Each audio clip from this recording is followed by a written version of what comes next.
آیت الکرسی کی برکت۔ کسی گاؤں میں ایک بندہ تھا، اس کی بڑی خوبصورت اور نسلی بھینسیں تھیں۔ اکثر رات کو ایک چور اس کی حویلی میں بھینسیں چوری کرنے کی نیت سے آتا، لیکن وہاں پر کچھ نہ دیکھ پاتا۔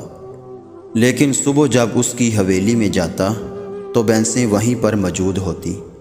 وہ یہ دیکھ کر بڑا حیران ہوتا۔ ایک دن اس چور نے بھینسوں کے مالک سے حیران ہو کر پوچھا، تمہاری بھینسیں بالکل محفوظ ہیں، چوری نہیں ہوتی؟ گاؤں میں تو اکثر لوگوں کی چوریاں ہو جاتی ہیں اور بھینسیں بھی لوگ لے جاتے ہیں۔ یہ سن کر بھینسوں کے مالک نے کہا کہ میں آیت الکرسی پڑھ کر چاروں کونوں میں پھونک مار دیتا ہوں۔